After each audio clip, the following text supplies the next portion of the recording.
You were not meant to be a slave to the grind. You were not meant to trade your life force for money. You can escape gravity. You can unlock your life. You got this. Let's go. Hello and welcome to Unlock Your Life. I'm your host, Jennings Smith. Excited to be here on this beautiful, beautiful Friday. Guys, I want to talk to you about humble beginnings. I want to talk to you about the first couple deals that I did and where they led me to, which is 1,000 units now, 500 self-storage units. And I get a lot of feedback where, well, I don't have millions of dollars. I can't qualify for these multi-million dollar loans.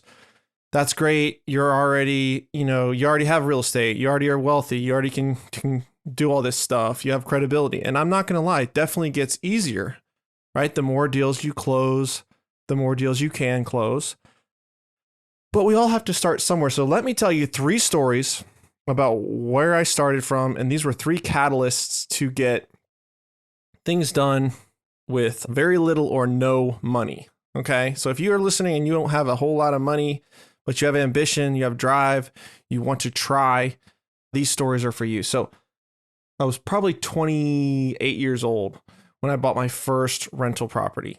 I'm 39 now. And when I was 28, I was working, basically slaving away, trying to get passive income. I was working as a contractor, not making a whole lot of money, making enough to get by, but not great money. And I decided I was going to get into trailers. I was going to get into mobile homes. And there was a mobile home park in the town next to me. And I went to the mobile home park and I asked the park manager, do you have any abandoned homes? Do you have any homes that are messed up that you want to sell cheap that I can fix up and put a renter in there? And the lady was nice and we kind of built a relationship. She started to like me. And so she called me and said, hey, this guy has a cheap house that he might want to sell you. It's in our park. Give him a call. So I called this guy. His name was Greg. And Greg was a wheeler dealer. I mean, if you can think of, a used car salesman mixed with a used mobile home salesman, that was Greg. And I hit up Greg and I'm like, dude, I hear you got some deals. He's like, yeah, man, I got this double wide. It's in the park and it's great. You're going to love it. So I go and look at this double wide and guys, it is like totally screwed up. I mean, no floors, mold all over the walls, doors are kicked in. There's no central heat and air. There's no skirting. Like skirting is that vinyl siding around the bottom. So you could just see right under the trailer, stairs are falling through. This thing was rough, but I think it was a 1996. So it wasn't that bad as far as it wasn't that old, but it was just pretty rough. And I asked Greg, what do you want for this? He's like, I want 10 grand. I'm like, dude, it's not worth 10 grand. Granted, this was also a while back, probably 10 years ago. And he wants 10 grand. I offer him 5. We settle on 5. I come to find out later that the mobile home park had given him the trailer. They're like, just put somebody in it and start paying us lot rent. So they gave him the trailer and then he sold it to me for 5 grand, which is fine. I don't care. I got a good deal. He got a good deal. I bought the trailer and I set to work. So yes, I did need a little bit of money to get started. I had $5,000. But if you keep listening, I'm going to tell you some techniques on how to do this without any money. So I put $5,000 into the house. I replaced the floors. I mean, there's rotten subfloor. I'm painting this thing. I'm literally painting it myself. I'm installing the flooring myself. I'm working nights. I'm working weekends. I'm just killing myself because I'm going to be able to flip this place and make money is my hope. I'm trying to build income and long-term wealth. I'd seen other people in my life do this with rental property, and rental property is the great equalizer of dummies. I think you have to be pretty talented to be a phenomenal business person, right? To build Amazon or Apple or something. To be a top tier real estate investor, you really don't have to be that good. I don't mean that the wrong way. I'm just saying I'm willing to work hard, but I am not top tier in intelligence or connections or anything like that. And real estate is the great equalizer of dummies.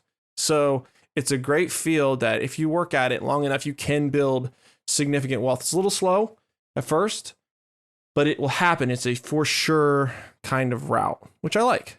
It's comforting. But so I buy this place, I fix it up, finally ready to do it. And I show it to a couple people, and there's a guy that wants this. There's a guy that wants it, and he's married or he's engaged. He's got a baby. They're going to get married, and he wants to move in. I'm like, okay, well, where do you work? Well, I'm actually between jobs, but I have a grant. I'm going to school. I was in the National Guard or something, and I got a grant for money every month that's coming in, and I can pay you out of that. So this guy doesn't have a job. Wife, she didn't have any income, but I let them move in. So I sold it to them, I think for $20,000 owner finance. I had probably 10 in it. I said, give me $3,000 down and give me $500 a month or $600 a month. I don't remember what it was. It wasn't much. And after 5 or 6 years, it'll be paid off and it'll be yours. And you can move it out of the trailer park, or you can just pay your lot rent to the trailer park, or whatever you want to do, but it'll be your home. He agrees. He comes up with, I think he only had $2,000. So I took $2,000 down. And within a month or two, he's struggling. And within 3 months, he's not paying. Surprise, surprise. He's not paying. I try to put some pressure on him. His dad comes in, catches him up for a month or two. Then finally, his girlfriend calls and is like, hey, we're breaking up. I'm pregnant with somebody else's baby. And he wasn't too happy about that. Surprise, surprise. So anyways, they're breaking up and they're abandoning the house. They're not going to pay. There is no making this deal work. So they walk away, and on one hand, it's like, okay, well, I got $2,000 down and he paid me a couple $1,000s in rent. Maybe I can just relist it and re-rent it or resell it. Well, I walk in and this place is destroyed. He had dogs in there, which was against the lease. I mean, these are dogs, he'd lock them in the bedroom all day. They were chewing the door handles off. The floors, all those floors I put in, I'm not kidding you, every single piece I had to rip out and replace. It was ruined. These dogs had torn this house totally to hell. And I'll admit that I wanted to quit at this point. I was like, this doesn't work. This is way too hard. What am I doing here? And I wanted to. And if I had, guys, I definitely wouldn't be here talking with you today on this podcast. I would not have the portfolio I have right now. But something said, I don't know. I don't want to give myself too much credit. It was more like, I just got to get my money back out of this thing. I don't know that I had some great plan for the future. I just was not going to lose $10,000. So I ended up investing another $5,000 into the place, rebuilding it. And after I rebuilt it, fixed it back up, I just said, no more renting. I'm just going to sell it straight up. And I sold it for $15,000 and I broke even. I got my money back. I didn't lose anything, didn't make anything. And then the same guy, Greg, who'd sold me the double wide, said, hey, Jennings, I got another deal for you. I got another good deal for you, because the last one worked out so well. And he sells me a $7,000 mobile home, single wide, and it already has a tenant in it for $700 a month. And that actually did work. She paid me for a couple of years, and I ended up selling it off for probably $10,000 and made money on that. But it got me started, because after that, I overcame that adversity. I kept buying a few more trailers and a few rental houses. And it was really slow, though. I was always having to save up my down payment. And so I decided I've got to get into something bigger, right? I've got to do something that has better scale. If I want to get to 1,000 units, which was my goal, then I was going to have to try something different. And so I started looking around at apartment complexes, because my lender told me, you got to go commercial if you want to make big things happen. And eventually I found a 12-unit apartment complex for $270,000. This was 2018, towards the end of 2018. So you may be thinking, wow, 12 units, $270,000, that's really, really cheap. And it was. But the reason it was cheap was because it was losing money. They had a bad manager. They had way high expenses. The water bill was $80 a month. And so I went to the owner and I said, listen, I'm not going to be able to get a loan on this property because it's not making money. When I show these financials to a banker, they're not going to give me the loan. What can you do about this? And so there's two keys I want you to pick up if you're listening there. One, it was the truth, right? It would have been difficult to get that loan, but really I couldn't have gotten that loan. At the point where I was at, I don't know that I could have qualified for a $250,000 loan. And if you're listening, I have a $60 million portfolio now. And 3.5 years ago, I couldn't qualify for a $250,000 investment loan. So take that for what it's worth. This stuff doesn't take too terribly long to scale. So that's the first point. And the second point is I put the onus on him. I asked him to solve my problem, right? Because I want to buy the property. And if I had tried to solve the problem, he may not have trusted that solution. And so I put the onus on him, and he offered up some seller financing.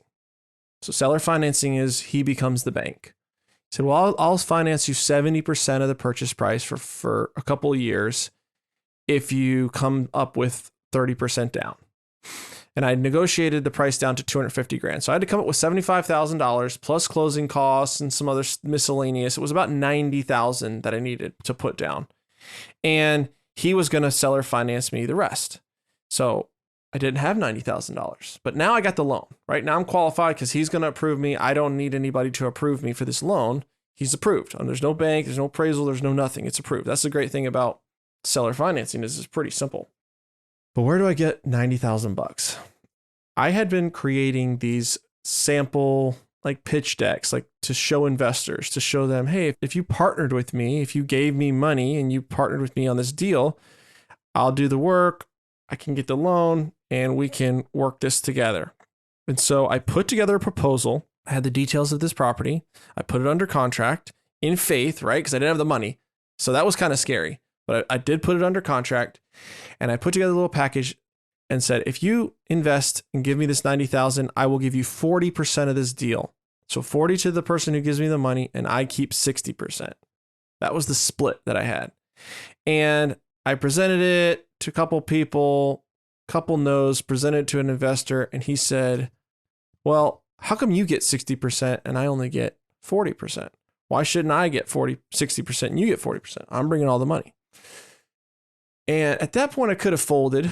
She said, yeah, you're right. That's fine. But I looked back at him and said, deals are really hard to find. And this is a great deal. I'm going to do all the work. I'm the one taking on the loan. I'm the one taking on the risk. You're risking some capital, but I'm risking too. Money's pretty easy to come by. Deals aren't. So if you don't want to do this deal, then that's okay. I understand. But I can find somebody that will. And he ended up going forward with the deal. He liked the deal. It was a good deal, and he was going to make good money. So he took the deal. We get in there, and the property's actually in good shape. We fixed the operational stuff. We fixed the trash bill. They were getting double billed by the city for trash. We ended up charging the tenants for their water. And that's all we did. We didn't raise rents. We just charged them for water, fixed the trash. And somebody came in a year and a half later and bought that from me for $410,000. So we made $160,000 profit in 18 months. Plus we made money off the cash flow every month. There was a little bit of cash flow, maybe $800 to $1,000 in cash flow. This was not a big property, but that showed me what was possible, right? So now I've bought a 12 unit with no money down, with no loan, right? I got the loan from the seller. I made $100,000. The investor made $60,000, and he got his money back, and he's thrilled, right? I think his internal rate of return was like 40 or 50% on that. And my return was infinite because I didn't have any capital in the deal. But that got me thinking, to start thinking creatively, start thinking differently, stop thinking linearly. So if you're out there, maybe you own a couple rental homes, maybe you own a few trailers, maybe you don't own anything yet. But if you start to think bigger and you stop listening to that voice that's telling you all the reasons why you can't do this, right? Well, I don't want to deal with tenants. I don't have the down payment. I can't get the loan. I don't have the connections. I don't know any brokers. I wouldn't even know where to operate it or how to start. All that stuff can be solved, right? If there is desire. If there's desire there, then that stuff can be solved. If there's not desire, then this isn't for you. But if there is a desire for that and you recognize, holy cow, I could close one deal and it could change everything. One deal could change the entire trajectory of my financial future. One apartment complex deal, $3-4 million deal, you pay that thing off over 20 years, you have a $6-7 million in retirement because it's going to go up in value at least 50% in 20 years. I promise you. Plus the cash flow along the way, plus the cash flow in retirement if you end up keeping it, like one deal. And when you recognize that I'm going to grind for 30 years trying to save $500 a month and put it in my 401k, to not even make a third of that or half of that or a quarter of that, it starts to be like, this is worth it. This is worth the time. This is worth solving these issues. This is worth solving these problems. And that's where I was. I was making money, but I got a wife, I got kids, I got expenses. Every dollar I make a lot of it was going out the door. And the only stuff I was able to really build significant wealth was with the rental properties that I bought. And the real estate in my primary residence, I had some equity. But to get to the retirement that I wanted and to be secure and to be able to help the people in my life that I cared about, like my kids, my siblings, my parents, if they're going to need it, like I want to be ready for that. And so if you start thinking this is worth it and I'm going to figure this out, there are solutions. There are solutions out there for getting the down payment. There are solutions for getting partners to help you qualify for these loans. There are solutions where you don't even need the loan, where you can do seller financing. There's solutions on mindset and how do I make these connections with brokers and imposter syndrome and all that stuff that you got to learn and you got to go through and you have to master. But the reward is great. The reward is worth it. That was the thing with becoming a master at like carpentry or being a good kitchen or bathroom remodeler. It's like the reward at the end of that road was limited, right? The vehicle was not very scalable. Going to my third and final story, guys. This is a cool story because it's no money down, no investors, no raise. So I was driving home one day and I saw a property. It was a self-storage place in Moncks Corner. I live in Charleston, South Carolina. This was in Moncks Corner, which is a neighboring town, and it had about 175 units, 100 self-storage units and 75 like boat and RV spaces. And I looked at it and I thought, that looks like it could be managed a little bit better, but it's in decent shape. I wonder if that guy would sell. Maybe he's interested in selling. And so I call the number on the sign and the guy answers, and sure enough, it's the owner. The owner answers the phone. He's managing it. He's collecting the rents. He's kicking people out. He's fixing the gate. He's running the security system. He's doing everything. And he's older. He's in his 70s. And we start chatting, and he is open to selling. I hit him at the right time. He says, I have people call all the time. I wasn't ready, but I'm actually considering it now. I'd like to get a place up in North Carolina, and maybe I would be open to selling. So I go in there, sit down, meet with him, hear him out, and start to build a bit of a relationship with the guy. And I ask him what he wants for the property. He says, well, I need to get at least $1.2 million. $1.2 million is a tall order. And this guy is kind of no nonsense. Like he really means it. Like he's not going to take less than $1.2 million. And I'm looking at the numbers. I'm looking at what he's collecting, and I'm looking at what I can do. And I just really can't make that work. That's just too much for the property back in 2019. This was in 2019. And so I say, well, listen, I can make you an offer that'll be just straight up, but I could maybe pay you a little bit more if you would be open to creative financing. Is that something you'd be open to? Like, well, what do you mean? I said, well, what if you got a large sum of money at closing but you didn't get all of it, and the rest of it I made payments on for a couple of years, and then I could refinance it or sell it, and then I could pay you off. Would you be open to that? Like, would you be okay with that? Well, I don't know. I just met you and I don't trust you kind of thing. And he didn't know me, but I'd be open to seeing it. Okay. And so he's open to seeing it, and I type up the offer. So my offer number one is $950,000, right? This is just a conventional offer, and he wants $1.2 million. So I really know that this probably isn't going to work for him, but I'm making this price to show him there's a difference between a cash offer and a creative offer. And my second offer is I'll give him $900,000 at closing, right? I'm going to go get a loan from a bank. I'll give him $900,000 at closing, and then he's going to seller finance me $300,000. So he's going to get $1.2 million, and he's going to get a good chunk of cash at closing. And we talked about it. I met with him. I was kind of embarrassed about the cash offer. I knew it was low. He's like, yeah, I'm not going to do that. But he focused on the seller finance offer. And as he got to know me and he got to see my track record, and he dug into me like a lender, because now he's going to be my lender. He's going to loan me money. And I guess he felt good enough about me to do the deal. And so he decided that he was going to do that deal. And so we closed the deal with a conventional lender. And then post-closing, we just did a personal transaction where he loaned me $300,000. It wasn't a second mortgage or anything. It was just a loan between two individuals. And that was enough to, more than cover the down payment. So at closing, I actually walked away with $60,000. And that was kind of cool. I used that for the operation of the building. I didn't go buy a boat with it, but wanted to, but got to be responsible. Delay that gratification. So we buy this property and we add 24 more boats, parking spaces. We're able to increase rents 10 to 20%. They're under market for the self-storage market in Moncks Corner. And now we were collecting $9,600 a month. Now we're collecting, I think, almost $15,000 a month. So we've really raised the value of that property.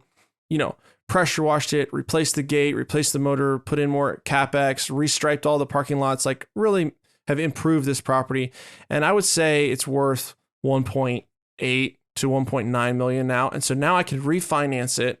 And as long as I get a loan of 1.26 million, I can pay off my first loan, pay him off. And now I own it free and clear. Well, not free and clear, but I own it without any investors. And I don't have anybody that I owe money to other than the bank on that. And then I can amortize that debt, pay it off. And in 20 years, I can own it free and clear, or I can refinance it. But the point is we own that property 100%. We didn't give up any equity. We didn't have to raise any capital. We didn't have to bring any of our own cash to the table. And now it's cash flowing $2,000, $3,000 a month on top of all the payments. And we just actually bought an ice machine. We're going to install one of those ice machines, and that should bring in another $20,000 a year in revenue. It was like $50,000 ice machine, but it's apparently pretty good investment. So we'll see how that works out. But guys, those are 3 ways that were building blocks, stepping stones on my journey. Because you look at a guy that has a large portfolio and you may think, oh, well, he started in Wall Street, or he was hooked up with these investment bankers from New York or whatever. No.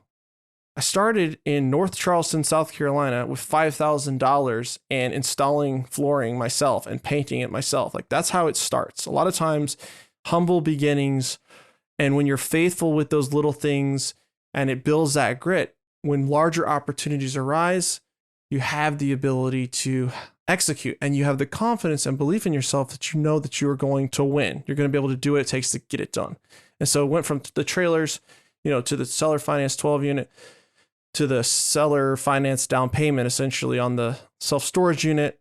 And these things snowball and snowball. So some stuff we buy conventional, we raise money. Sometimes we put some of our money in it. Sometimes we do the seller financing option. There's many ways to skin the cat, but every time you can control an asset with good debt, utilizing other people's money, whether that's the seller's money or investor's money or the bank's money, as long as you do that in a safe manner where you have good debt coverage ratio, you're going to be ahead, right? You're going to be amortizing debt. You're going to have inflation working for you.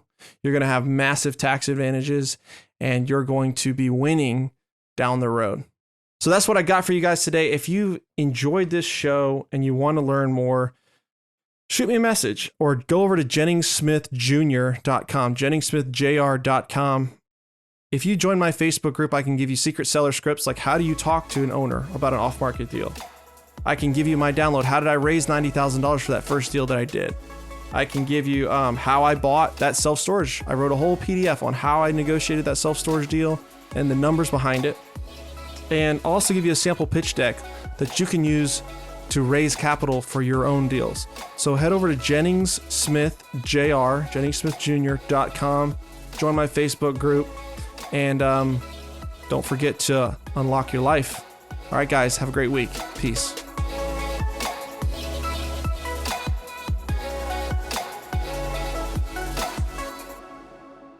This is thepodcastfactory.com.